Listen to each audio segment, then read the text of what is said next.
was 3 days ago on February 3rd, 2025, that I finished The Rhythm of War by Brandon Sanderson, Book 4 of the Stormlight Archive.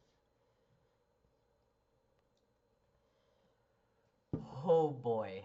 So, we're going to jump straight into non-spoilers. It's kind of an introduction, but straight into non-spoilers, where I have several notes to make. The first one is that I have waited 3 days to do this video to calm down my emotions, for better or for worse. So there might not be as much enthusiasm in this video as if I did it the night that I finished the book, but my roommate was here that night, so I didn't do it that night. And I've needed time to process what the hell I'm going to say in this video, because I'm going to try to keep it under an hour. And there's a lot to talk about with a book this thick, so please bear with me here.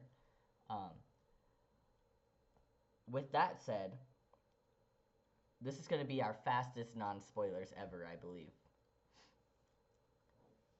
Non-spoilers. If you haven't read this book, and for some ungodly reason you need a pitch to read this book, here's what I have to say. I invite any other series for the rest of my life to be as good as the Stormlight Archive.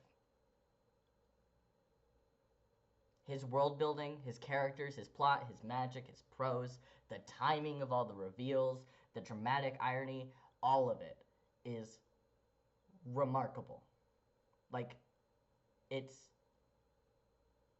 unbelievable. It's not that every moment is perfect, but it's that every moment complements all the other moments, which makes it perfect.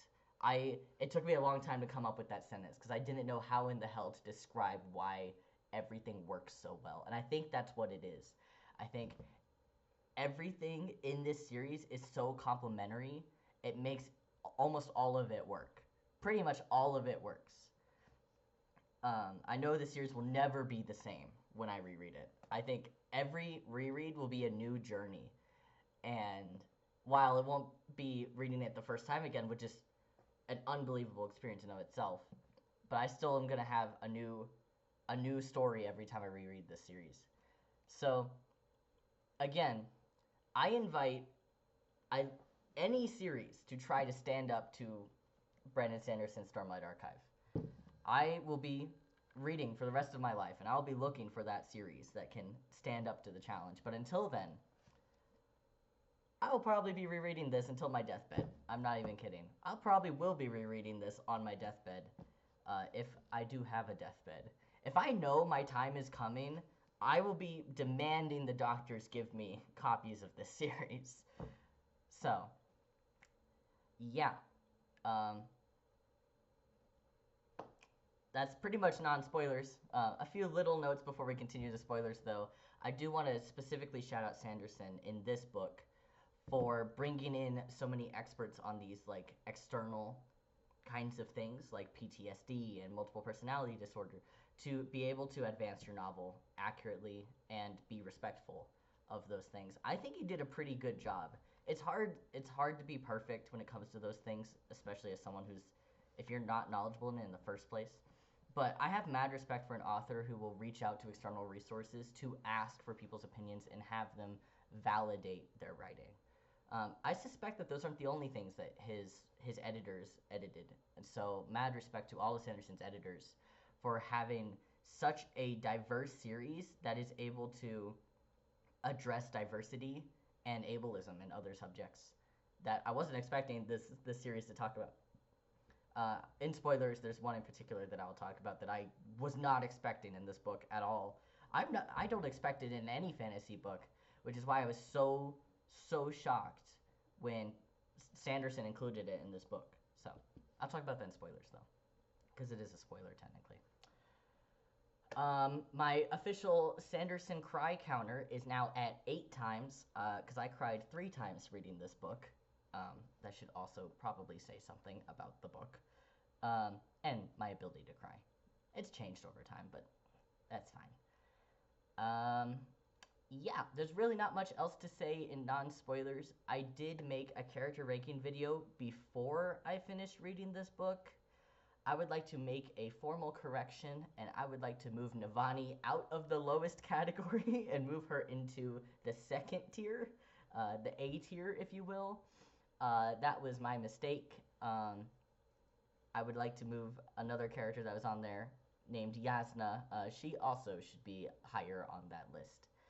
I don't know what I can say about Renarin. I'm going to leave that there. But just saying, opinions have changed. Those characters are definitely higher. And in the description of this video, whenever I finished making them all, which there might be a slight delay in this video because I got to make them all, will be reactions to my book via clips on Twitch. Because what I was doing is I was reading the audiobook on Twitch while I was playing video games. And so I have a few clips of me reacting to particular scenes and like losing my shit or like theorizing or whatnot. So there will be a few clips of those. The full streams are still up currently for another like week or two, I think, and then they'll fade out of view. Most of the stream I am silently staring at the screen, so I wouldn't say it's very riveting content, but I definitely had some reactions. So there'll be links to those in the description below. With all that said, we'll get straight into spoilers because I have 4, 5, 6, 7, 8, 9, 10, 11, 12, 13, 14, 15, 16, 17, 18, 19, 20, 23 points to make about this book and the spoilers, and that barely even touches the book. So I think we should jump straight in if we want to keep this under an hour, and if I want to get to class on time. Cheers. Spoilers. Leave now if you do not want Stormlight Archive spoilers. Ooh, Dr. Pepper. I swear to God, I quit soda a few years ago, and all it took was one roommate to bring it back. Okay, speaking of addictions. Yeah. Let's start big picture. The plot of this book caught me off guard. I did not think that it was going to be about Urithiru. I had a feeling that we are going to learn about like the mechanisms or whatnot, but I figured like, that will come later. This book was about Urithiru, and it was about Shadesmar. Those were the big two plots. It was Kaladin and crew, really Kaladin and Navani carrying the charge with Urithiru, and Shallan and Adolin carrying the charge with Shadesmar. Those were really the things happening in this book. I was not expecting all the Radiants to get knocked out, and even when the Radiants were knocked out, I really did think it'd be short term. I thought it'd be like one part of the book. I did not realize it'd be pretty much until the end of the book that the Radiants are knocked out. So that caught me off guard. I could not have anticipated what this book was about. I thought the sibling reveal would be much later in the book. It happened a lot sooner in the book than I was anticipating, and it just wasn't what I expected. So Sanderson pretty much caught me off guard with the whole plot. He had Shallan, Adolin, Dalinar, Yasna, all of Bridge 4, all of them were gone from the tower when all this plot began. And so I was like, whoa, there's like really some like big things going on. And he really like, he separated it out. He put Shallan and Adolin as the centerpiece of one part, and then like Yasna and Dalinar in the centerpiece of another part, and then back to Shallan and Adolin. So I guess the point I'm getting at here is I could not have predicted the plot of this book. I never thought I could, but this is not the route I thought it was going to be. Especially with the name, Rhythm of War. I thought it was going to be very, war. I thought it was going to be very war related. But really, this book isn't actually very battlefield. There's like one battlefield really, and it's kind of like a side note scene. The war wasn't the center of the book per se. The Rhythm of War was the center of the book. So I think it's really clever. I loved how he did that. For a while, I totally thought we were going to get Peaceful Surge and Kaladin.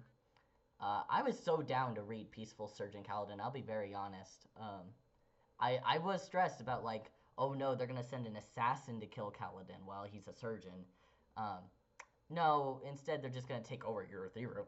You know, little things, I guess. But I'm very happy with how Kaladin's plot went, and it was a plot.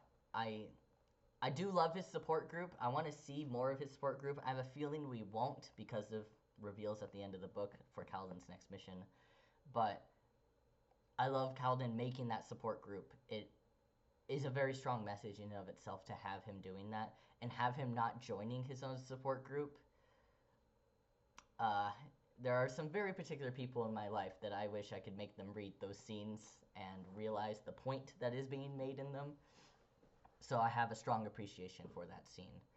And that kind of gets into my next point, which is that a lot of this book has a lot of personal connections to my life. And so I think I probably have a bit more of a bias towards this book than other people. And also, I read this book not when it came out.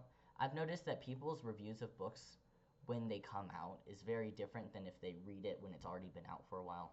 So keep that in mind. But also, this book has a lot of personal connections to my life. Not necessarily directly to my life, however, I have people in my life that have most of the things that a lot of these characters are going through, especially Adolin, Shallan, Kaladin. All three of those characters, I know people who are in their boots. So, because of that, I have a very strong appreciation of a lot of the scenes. They all just needed hugs, man. I mean, like, that's a separate note in a way, but, like, Kaladin needed a hug so bad, and I'm literally not kidding when I say I had a dream, the night after finishing part 1, of giving Kaladin a hug. That was what I dreamed about that night. And I think that says a lot about how much that man needed a hug, because dreams are rare for me. And physical contact in dreams never happens for me. So that was like, I literally woke up and I was like, what the fuck? That is crazy. That never happens. So, Kaladin, oh god, you needed a hug. I shut out a lot of the years of my life where I had some very bad thoughts. Reading Kaladin's scenes didn't necessarily resurface anything for me, but I still felt for him. I could feel a connection there between Kaladin and myself, and Kaladin and many people I know. Same with Shallan. Adolin, again, was also a bit close in terms of father-son relationship. I will not elaborate beyond that, other than that Dalinar literally said a sentence that my father has said to me, and I was not prepared for that, and that may have been one of the times I cried. So, cheers, Sanderson. You got me good this book, but I have mad respect for you going as deep as you did with these characters. He definitely could have gone harsher. I do want that to be said. I'm not saying he should have. I don't think he should have. But I am noting that he was capable of going way worse with especially Kaladin, but also Shallan. Both of them could have gone even deeper, and it would have been even more heart-wrenching. But I am glad how he did it. I think... Why do I have the hiccups? I think how he did it is very balanced, and so I'm very content with how it went in the book.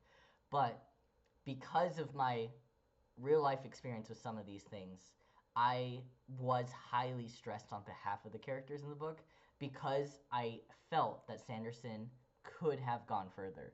And so when I was reading each scene, I was predicting how bad it could go, and I was thinking about how bad it could go. And so my stress reading this book was ratcheted. Like, there's some clips of me where I am physically stressed. You could see me, like, my legs bouncing under the table, I'm like losing my mind, or I'm like too locked in, I look emotionless. And it's because I'm thinking about how bad the book could go. So again, respect to Sanderson for having me caught that good.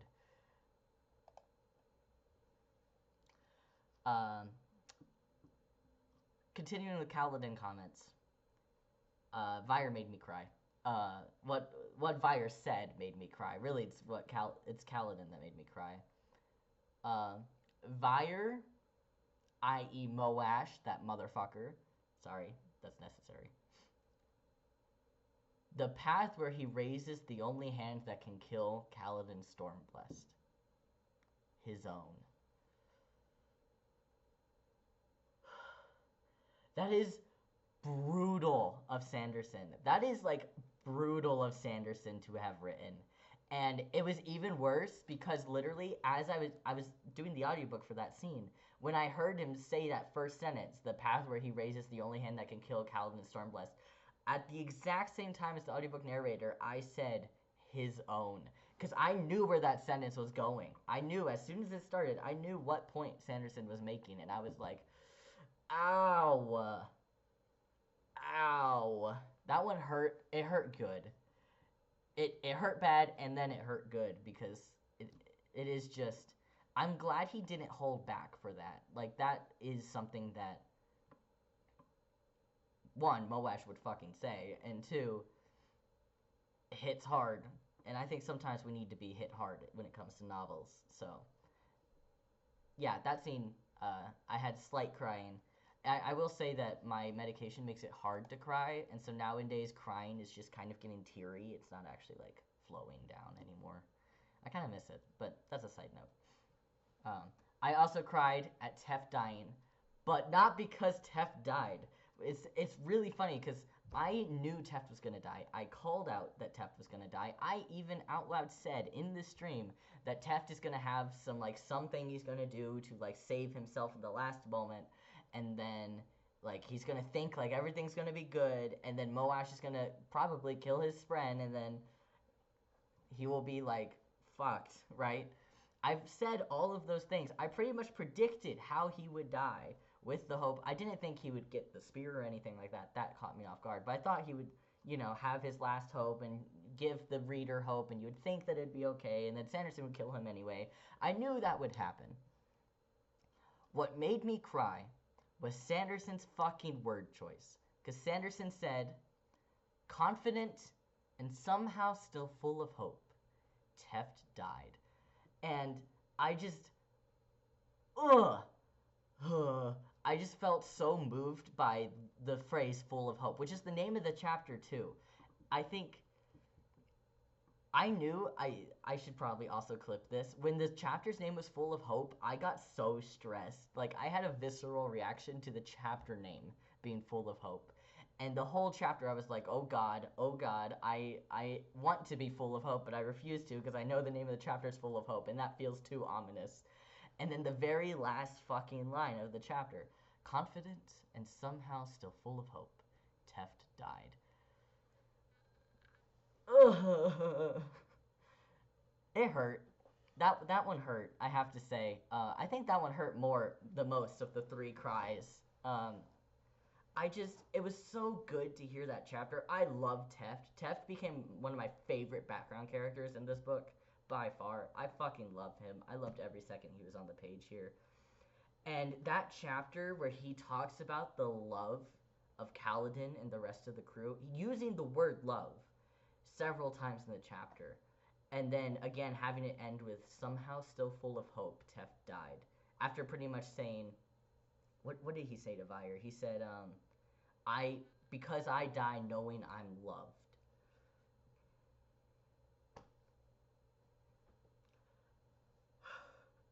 It's so good. I think that is gotta be one of my highlights of this book is Teft dying, which is such a weird thing to say, but that was pretty much the climax in a way, because you knew Kaladin was gonna find his body in the next chapter, and you immediately start mentally preparing for that, and it was heavy. It was certainly heavy. So, Kaladin went through some things in this book. Worked out in the end. He had some good reveals and some good things he figured out. I love him swearing the oath. There will be those that I cannot protect. I think we knew all along that that's what he needed to say and swear, but I was never sure if he actually would. I didn't think that he would ever actually grow to recognize that as a character. I thought that would continue being his flaw, but he said it after that very emotional sequence with Tien, which is also absolutely fantastic. I dabble in that a little bit when it comes to Dalinar later, but That Tien scene, I have no theories, by the way. If you want to know my theories, my answer is I don't have any. I need to reread this series and all the other Sanderson books because Stormlight has just recontextualized literally every book series I've read by Sanderson. So I don't have theories. I don't know what the fuck the Son of Tanavast was about. My guess is Lyran. I don't know. Um, I don't know what's with Tien and the wooden horse. I don't know what's going on there. Don't ask me. I don't have any theories currently. I'm still processing the book. So, there's that. Let's move on to Shallan, because Shallan also has a lot going on for her in this book. Locking herself up and forcing Veil and Radiant to take over was also very heavy. That was one of those things that hit close to home each time I'd see it, with either particular parts of my life or again parts of life of people I know. And that's why I have such mad respect again for Sanderson having knowledgeable people and multiple personality give him feedback on the novel. I wouldn't say it's like entirely accurate per se, but it's clear he tried, and he's not necessarily wrong. It's just it wasn't the sole focus of the book, right? So I don't know how else to convey that other than that it was. I'm pretty satisfied with how he did it, and like Adolin wanting to help and not knowing what to do, which is so real, so real. Most of the time, those who are struggling can't bring themselves to ask for help, and you can tell that Shallan and Veil and Radiant were all really struggling with that. There were times where Radiant or Veil, even Veil, really wanted to reach out to other people to ask for help, to help Shallan, but you can tell that Shallan was limiting them or forcing them back, and it's easy to internalize things when you don't ask for help, and that's really what Shallan's story was about in this book. Is she kept internalizing and internalizing and internalizing, and it makes you feel isolated, and it makes you recontextualize choices you can make, and it opens up doors that your friends don't want you to open. So I really felt for a lot of that sequence, and I loved it. It was great. I mean, it was heavy in its own way, and again, it was like, ow, but it was really good. And I really couldn't predict what Shallan would do in this book. I didn't know what direction Sanderson would go with it. I didn't know if Shallan would give in, I guess you could say. It's not the greatest word choice here, but I didn't know if Shallan would continue blocking out Veil and Radiant or forcing Veil and Radiant or whatnot. And so I thought it was a very real possibility that she'd kill the Herald and then realize afterward. I wasn't sure if it would happen before or after. So the fact that like Veil like stopped Shallan / Formless, we know it's Shallan, with the Herald right there, like that sequence, I had no clue if the Herald was gonna pop in and if it was gonna fuck everything up, or I didn't know what was going to happen there. I wasn't too surprised by Formless being Shallan. That just felt right. I feel like I felt that for a while. But I will say, what I didn't expect was the pattern. The pattern distraction that Sanderson had, where Pattern was the one using the cube. I was confused by that. For a second, I have it on stream. For a second, I was like, did Pattern do it? Is Pattern betraying Shallan? I was like, oh my god, that's like insane.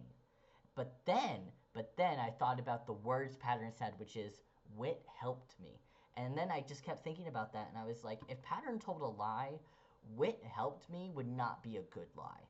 Like, let's be honest. That's not something Pattern would say when he was lying. And so I went back, I read through some of the other books, like I was going on this massive search in the middle of the stream to figure out what the hell was going on between Pattern and Wit.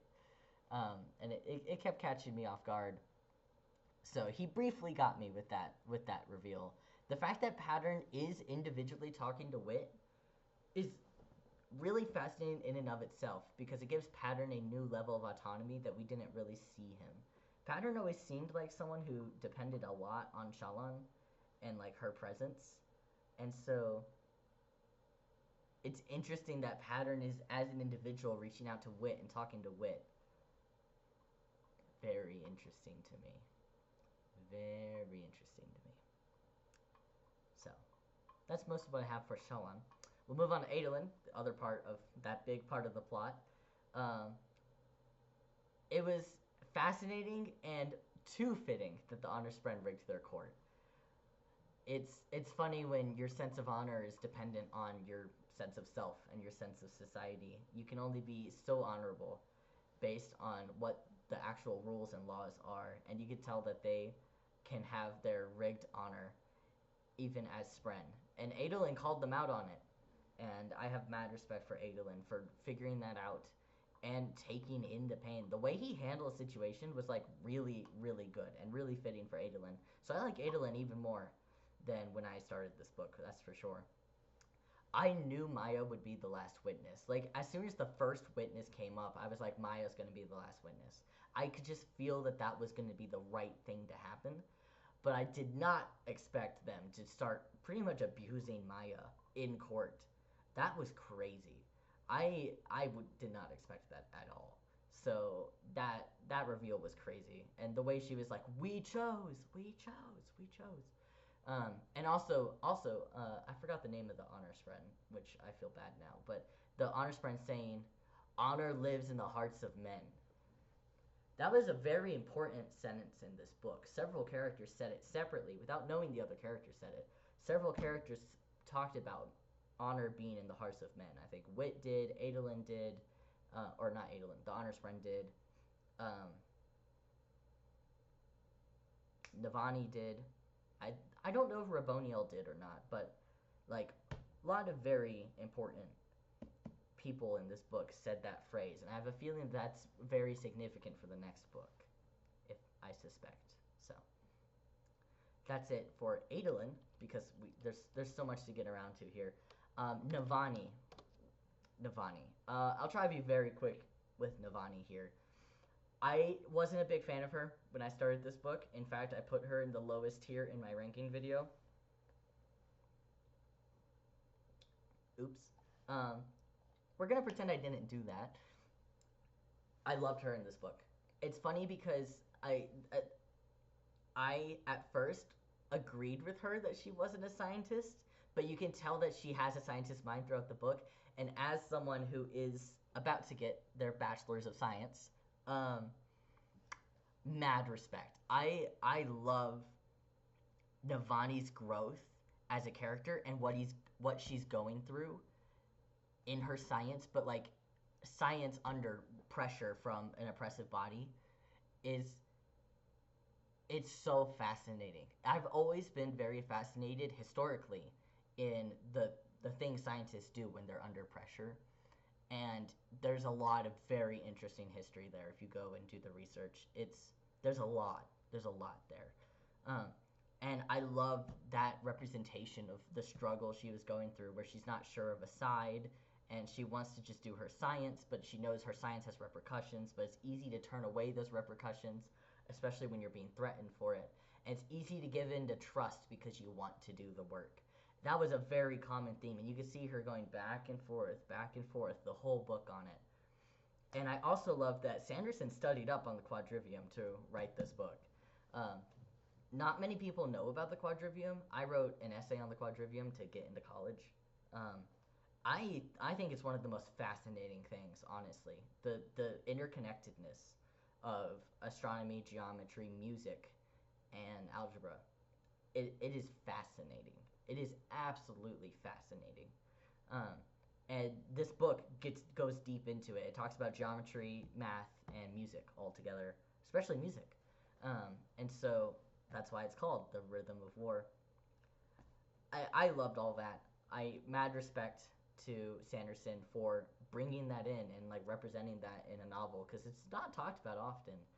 And Navani navigating all of it. I do think, even at the end of the book, I think Navani needs to take a course in ethics. I think most scientists need to take a course of ethics, let's be honest. But the way Navani was so dismissive of the siblings saying, "You're capturing Spren," and Navani's immediate response being, "Spren don't think," is impressive. Like, that is crazy of her to say. It really is. Why is my nose so itchy? 1 second. Sorry about that.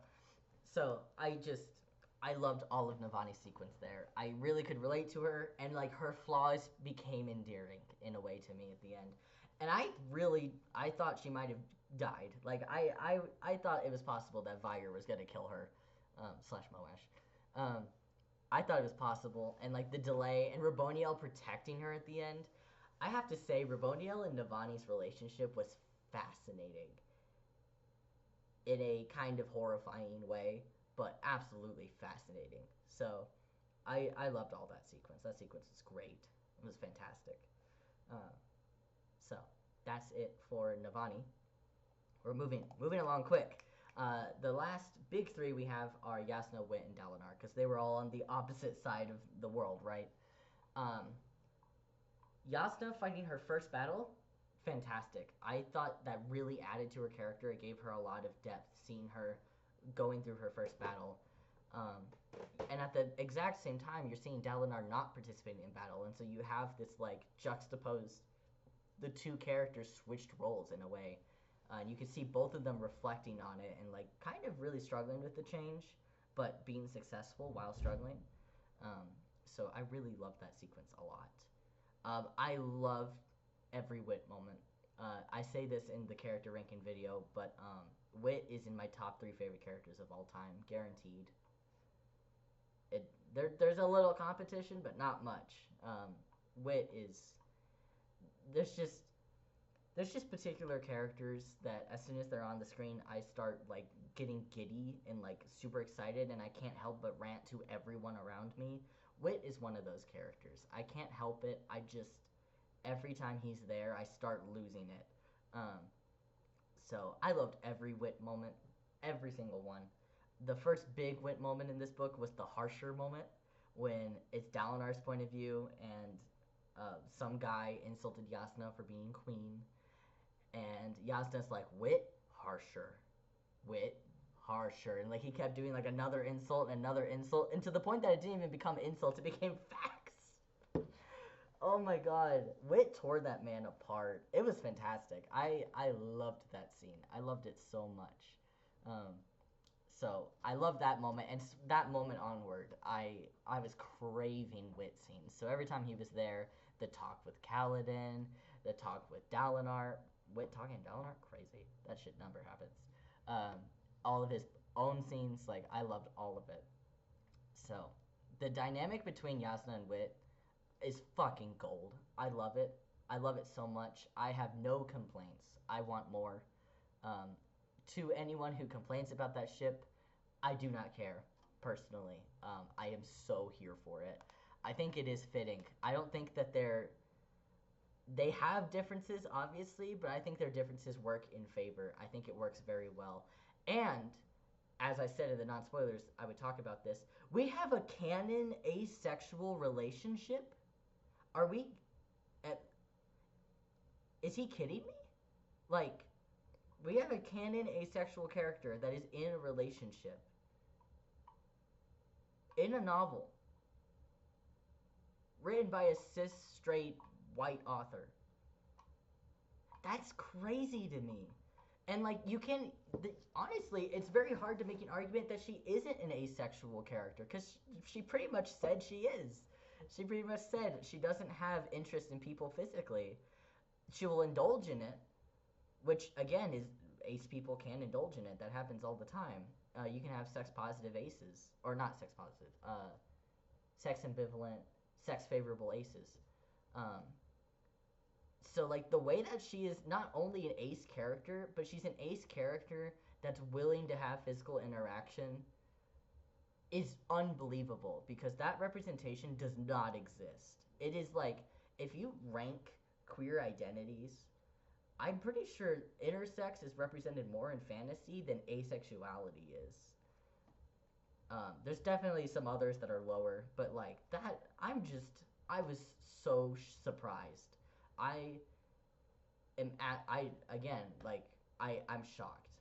As an ace person, I was shocked that there was even like the consideration of there being an ace person. I'm shocked that the ace person could be in a relationship, and I'm absolutely fucking shocked that it was actually represented well. It was represented well and accurately, and one of the biggest issues with ace characters is everyone always makes them sex repulsed, and Sanderson made a not sex repulsed ace character. That is unbelievable to me. I'm in love. Like I as soon as that happened, I was like, okay, hands down, wow. I'm impressed. But I love them too. I love the two of them so much. I'm so glad that I got to see such representation in my life in a novel. I didn't think I was going to, at least not for a long time. So I am very particularly biased in that subject because I'm ace myself, but I'm shook that Sanderson did that, and I have a feeling that someone advised him on that. I know that two of his betas that I know of, or at least that I used to know of 4 years ago, I knew two of his betas are ace, so I wonder at times if they were part of causing that to happen, and if so, thank you for doing duty for us. Please ignore the piano. My neighbor has a piano. Ignore it. All right, we're in the final notes here. We have Dalinar and the etc. As for Dalinar, Sanderson was really teasing us with Dalinar in this book. I knew Dalinar was not going to be in the front of this book because he was the big deal in Oathbringer. It makes sense, honestly. So, you know, Dalinar's not front and center in this case. But Sanderson was teasing his presence. You couldn't tell if Dalinar was going to do important things and be a main character, or if he was actually not going to get much done and be in the background. So I definitely felt baited by Dalinar a few times. Dalinar's talk with Taravangian the first time was very fascinating. Dalinar's talk with the Herald, I didn't know which direction that would go. I thought he would succeed for a bit, but then he didn't. So that was also, I wasn't quite sure what would happen there. Dalinar saving Kaladin, I thought to myself, I was like, there's no way Dalinar will save Kaladin twice. He did. He did save Kaladin twice. That's impressive, I have to say. So, I'm very, very happy about that. I'm very happy about it. I did a double take at first, but in the end, I think it makes sense for him to have done that. So, really, like, Dalinar was, like, sneaking in and out when it was relevant. And I still like all of his scenes, honestly. He just wasn't as much of a main character in this book, which, you know, again, makes sense, because there's a lot of other things going on with Shallan and Kaladin in this novel. The Herald reveals at the end. I guess we had two Heralds in this book. I don't remember his name. I think his name's Ishar, but I feel like I'm wrong, which is why I'm being a little gentle saying that. His experiments reveal hit me rather hard, and I think it's because if you have ever played Metal Gear Solid 5 Phantom Pain, there are certain reveals that you see in Africa. I got imagery of that when I read that scene about like the experiments on the Spren. And so because I immediately got taken back to that video game, I was like, oh wow, this can be bad. So I'm very fascinated by that, and I'm very concerned by it because I've seen in other media what route that can go. So that was a crazy thing to just throw in at the end of the book, Sanderson. But slay, I guess. And then Seth. This is kind of our big last two things, both at the very end of the novel. Seth's actions for yet another time have affected everyone, and no one knows it. I was really under the illusion that Seth would just be locked in as Dalinar's bodyguard and wouldn't do much else, like Seth would just be in the background. I did not realize that Seth would be taking actions on his own, that Seth would be so upset about the Honor Blade in the Herald's hands. I didn't realize Seth would go try to talk to Taravangian again, try to kill Taravangian, right at the wrong fucking moment, throw the gems, which he shouldn't have thrown, and summon Odium, and then let Taravangian use the blade on Odium. And now we're fucked, okay? Like, we are cooked. A lot of modern slang in this video, I'm sorry, but like, What else am I supposed to say? We are doomed in the series. Taravengian now has Odium's power.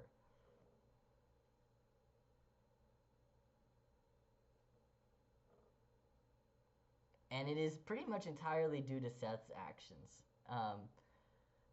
I'm not blaming Seth. I'm just saying that this is yet another case of one character flipping everything. And Wit doesn't fucking know because of the epilogue, which Sanderson did not have to do this to me in the epilogue. I mean, out of all the places, I was waiting for that Wit chapter. It said at the end, at the beginning of part 5, that Wit was going to be one of the point of views. I was so excited. And I made it all the way to the epilogue without my Wit point of view, and I was waiting for it. And we make it to the epilogue, and Taravengian Odium shows up and says most of the lines they're supposed to say, and it says one thing off where Wit catches it, and then as soon as Taravengian realizes Wit realized, wipes his memory, at least part of it. We don't know how much of Wit's memory got wiped in that scene. That is the thing that's echoing in my brain. If this is like the Dresden Files, you wipe the smallest amount to not give away that you wiped anything, right? And so I'm hopeful that that's what happened, but it would be so easy for Taravengian to wipe Wit's memory of all the characters so that he can't help anymore. It'd be so easy for Taravengian to just fuck Wit up. And I am so horrified by that because I want to protect my man. He's my favorite man. I don't care if he's honest. I don't care if Wit is secretly a bad guy. I do not care. I doubt it personally because of how he's helping the characters, but I don't care. I don't care if he has his own motives. Protect that man.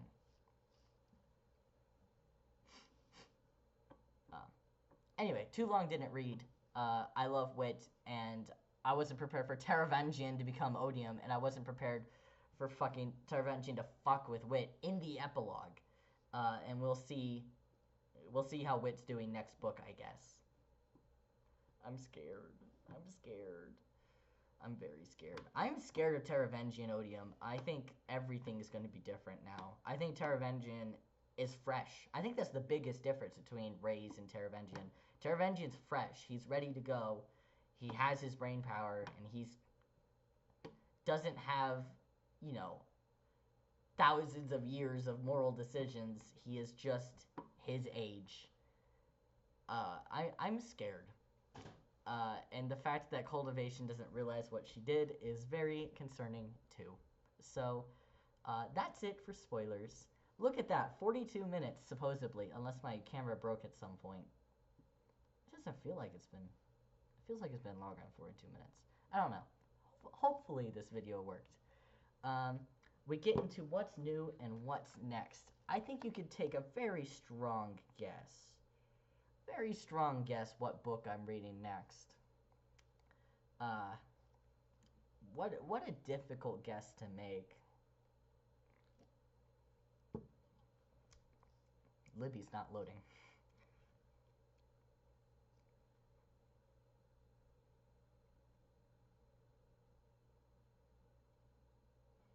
I just got jump scared. It said hold 0 for a second. I was like, that scared me so bad.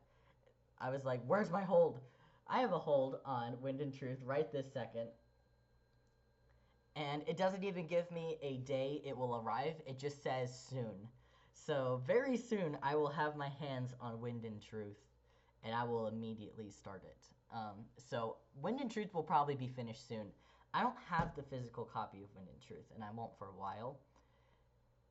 So I have to finish this audiobook, or else I have to wait in line, and there's 130 people in line for my local library. So we just I really have to finish the book. this go through. It is 63 hours long. For the record, I listen on 1.75 speed, which, by the way, that's normal speed for me. I don't know. Audiobooks are so slow for me. I don't know if I'm the crazy one or if other people are crazy, or maybe my brain just works that fast. I don't know. But 1.75 speed sounds like normal talking speed to me for this book. I'm just saying. That's still a lot of hours. Even if you do 63 divided by 1.75, it's still a lot of hours to be listening to the book. And there's going to be some stress, and there's going to be some re-listening to some chapters. So we will definitely see. But Wind and Truth is next in terms of official books I'm doing. While I'm waiting for Wind and Truth, I am trying to finish Witch King again. I am currently 15%, I think. Full load? Yeah, I'm 15% right now in Witch King by Martha Wells. So, you know, I'll try my best there. I don't know if I'll finish Witch King. I suspect I'm going to get Wind and Truth sooner rather than later and just dive into that. If so, then I'm sorry yet again to Witch King. I do remember it a lot better this time. But I will say that I'm really struggling with Witch King, mostly from the flashbacks. I haven't found my footing yet in the world. And there's just a lot. It's just a lot to take in. So, work in progress with Witch King. When I finish Wind and Truth, which means I will have finished Stormlight Archive, which is crazy to me. I thought it would not be possible for me to finish the series, and it's funny how very doable it is. I think it'll be time for Elantris, because I skipped this book, and I think now that I have the context of Stormlight Archive, I think I should have read this beforehand. Oops. But I think it'll be time to read Elantris. And then, I mean, it's kind of due time to reread all the other Sanderson books. I don't know if I can really commit to that time. I might consider it if I properly reread and not just skim. If I like reread every scene, I think I'll consider them as books I read this year. Just because, especially Mistborn is so long, I think that counts. And I feel like I'll be reading it with a new experience. I don't know if they'll be video worthy is the problem. I'm not sure. I'm really not sure. I could try to redo my Mistborn 1 year later video and have it be more accurate, because I didn't properly reread Mistborn for that video. So I think it would be more appropriate to redo it this year and probably remove the previous video. I don't know. We'll see. I'll think about it some more as I'm reading Wind and Truth. But I think it is time for me to go back and reread all the Sanderson books, and I need to read Lost Metal. That's part of why I think it would be great for me to reread Mistborn and Mistborn Era 2, is because I never read Lost Metal, and I need to reread the 3 books of Mistborn Era 2 before I reread Lost Metal. Before I read Lost Metal, because it's been 4 years, pretty much, 3.5, since Lost Metal came out. So I think it is due time. I do want to reread some other things. I'm wondering if maybe this is a great chance when I'm catching up on Sanderson to really dive into all the standalones I own, because I own a lot of standalones and a lot of Kindle books. I've pretty much read none of my Kindle books, so I think it is time maybe to set aside a few series and focus on catching up on all these standalone books I've collected and get some of those done. So we'll see. We'll see. As for what's new, I don't have any new books today. I will have new books tomorrow. So whenever the next video is, that's when I'll have all my new books that I would have bought. I will be a proud owner of several more copies. Oh wait, y'all don't know. Hold on. I forgot that I haven't published the character ranking video yet, so I talk about this in the character ranking video, but technically this video comes out first. So I made a financial mistake. Okay, it happens sometimes. Okay, it happens sometimes. I saw the collectible editions of The Expanse, and they were just too beautiful. They were just too beautiful. And I won't lie, I don't like the ones I have on my shelf because the colors vary so much and the actual spines don't even match, and it really bothers me. And so I saw Collectibles Edition of Caliban's War on sale for Christmas, and I was like, I deserve a Christmas gift. I don't even celebrate Christmas, by the way, for the record. It's just everyone else around me is getting gifts, so I was like, I deserve something too. And so I bought the Collectibles Edition of Caliban's War, and it looks so good. It looks so good. That's upside down. It looks so good. Oh my god. The red page. Look at the red pages. Oh, oh my god. Oh, I love it so much. I love it so much. So I got the collectibles edition of Calvin's War. The problem is that that means I have to get 8 other collectible editions, and only 3 are out so far, and so I am gambling. I'm gambling that James S.A. Corey will, in fact, do the other 6, hopefully. Um, Slight gamble, but I'm hopeful. Um, this is relevant because the books I am picking up tomorrow night are 1 to 2 more of these collectible editions. I don't know how many. Uh, my friends bought them for me, but we will see. We'll see if I have all 3 or 2 of them, to be determined. And I also will be getting a Barnes & Noble gift card. So I will also be going to Barnes & Noble and buying more books. I can tell you right now I'm probably going to get TJ Klune, but we'll see. All right, that's it. We're under an hour, which is impressive. I am proud of myself. Congratulations to previous me for thinking about making a script. That was brilliant. I will see you all with Wind and Truth, or maybe Witch King if I finish Witch King in the next 3 days, I guess. But I'll see you all soon. Bye bye. Have a good one.